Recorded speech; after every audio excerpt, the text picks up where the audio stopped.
Thanks for being here. Thank you. Tell us your name and let's start with your journey and what inspired you to pursue a career in real estate. Well, my name is Genile Morris, and I've been in real estate for 11 years. And the reason I started is because I was a first time home buyer, and my realtor at the time could not figure out how to help me. And I ended up with a for sale by owner who refused to use a real estate agent, and I was left alone in that situation and was taken advantage of pretty well. Did not know because it was my first time. So I decided to become a real estate professional because I did not want that to happen to anybody else. And I also wanted to be able to help those who felt like they couldn't buy because I was a teacher at the time. If you know anything about teacher salaries in Florida, they're not exactly glamorous. So I was trying to figure out how, as a single person, to buy a house. How could I do that on my teacher salary? And I was able to find down payment assistance for myself and walked away from closing with a check rather than bringing a check to closing. So that was very exciting. So I was like, I can help others. That's really nice and good for you, and good you're putting your story to good use by helping others not have to go through the same thing. Mhm. So, thinking back to when you first got started, how has the industry changed over the years? From the time I got started, there were tons of foreclosures out there for sale because it was at the end of that whole crisis that happened to it 2008, 2009 when the whole bottom fell out and it was not good. So it was on the upswing when I got out. So there were tons of foreclosures available. Still not super hot market, but now we're in a different situation where it's kind of like it's good but not good, and then bad but not bad, and but where I'm able now to kind of manage and navigate the water. So I've been through a upturn, a high market where everything was happening super fast, and now we're back to a time where it's back to normal, if you will. So it's the market has shifted, and it just goes full circle. So it's fine. Everything is fine. Yeah. So, let's talk about some challenges and achievements. Okay. So, as a Black professional in real estate, what Mhm. challenges have you faced, and how did you overcome them? Well, as with every group, there's always some bad apples in the group. So you would run into some folks who were just adamant about trying to make me out to be something that I wasn't, and maybe attacking me a little bit. And I was very professional, but it was very cool to see some of my coworkers step up to say, "Hey, this is enough, and don't do that." And it's not necessary to behave in this manner. So I was glad to see when some of my coworkers were able to step up and say, "Hey, this is so unprofessional. Stop what you're doing." And I think that's really important nowadays to have people who also see an injustice being done and to step up and say something, because it's one thing for me to say something, but when others see it to back you up, it's always very helpful. That's true. Yeah. And you feel supported. Right. So, on the flip side, can you share a proud moment or achievement that in your career?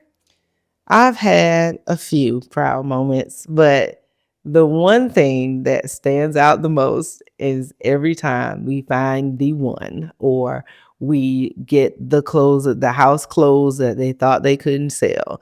So once again, I can say it and scream it from the rooftops when we're in a house and they say, "Janelle, this is it. This is the one." And I feel like I'm walking in my purpose at that moment. And these people find their home. We all get excited. I get the chills. The hair stands up, so excited, because I'm like, yes, this is what I was meant to do, because I love those moments. It just brings so much joy. So I can't say that it's one moment. It's probably at least a few times a quarter, at least more than a few times a quarter, a couple times a month. But it's always a great feeling. Well, that's good that you get the feeling a couple times a month. Right. Over the years, have you seen progress when it comes to diversity and inclusion in real estate? I have. So I remember when I started to attend an event or a function, there were very few people who looked like me or any minority for that fact. But now it's always good to see more and more diversity in the room because people come from different perspectives. There are different cultures that we have to consider.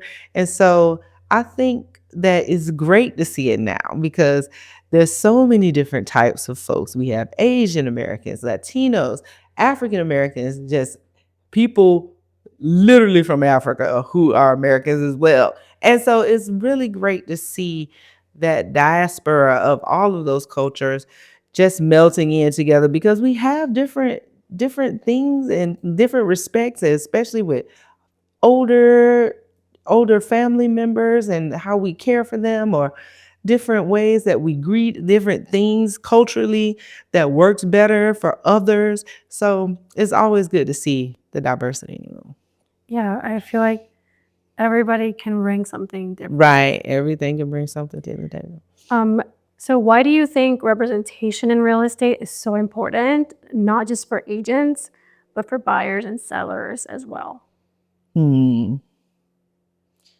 It's always good to see that there is a wide variety of perspective. And I think a lot of times people devalue the fact that, we're all here, we're all American, but we still have some cultural differences, a few nuances that may be more important to others than some. So I think it's really important for us to have a real grasp on the different cultures and how people navigate through this country, through real estate, through the work and family, because your family dynamic can be very different just in from the Latino culture to the African American culture, from Asian American to African American. There are certain things that people appreciate or not appreciate in their cultures, and we need to be able to understand and respect that. Real estate plays a huge role in building generational wealth. Mm-hmm. What impact have you seen on Black homeownership over the years?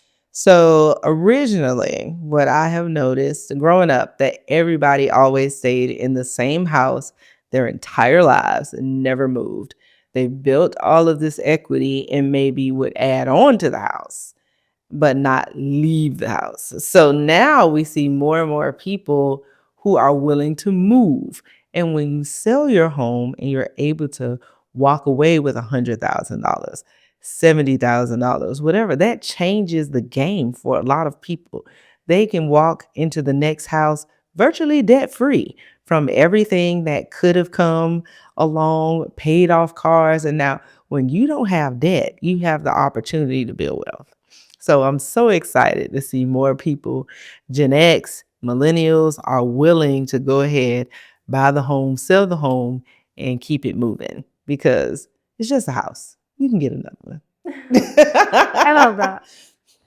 So, beyond real estate transactions, how do you use your platform to empower the Black community? Hmm.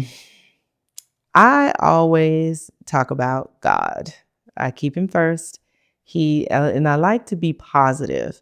One of the things that I like is so much negativity over our airways and over social media. I like to be positive. I like to keep it light.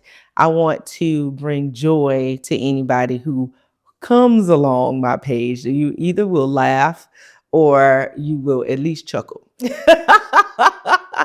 I like people to know that I keep God first. Jesus is the reason for the season, and that's all seasons, all four of them, not just Christmas. So, but I love to let people know about the goodness of God and also to keep a smile. Just laugh, keep it light. I like that. That's really good advice. And so, Are there any community initiatives or organizations that you're passionate about and involved in? So I am a member of a live church and I'm on the prayer team there. In addition, I lead a small group at that church, and that is one of the things I'm most passionate about because it's called Freedom. It's a great curriculum. We talk about some really heavy issues, but to see women grow spiritually throughout the process and then culminate at the end is such an exciting time to be a part of something so wonderful. That's one of the things I do in the community. But then I'm also on the board of directors at our local association. We get involved and we love to see more diversity there.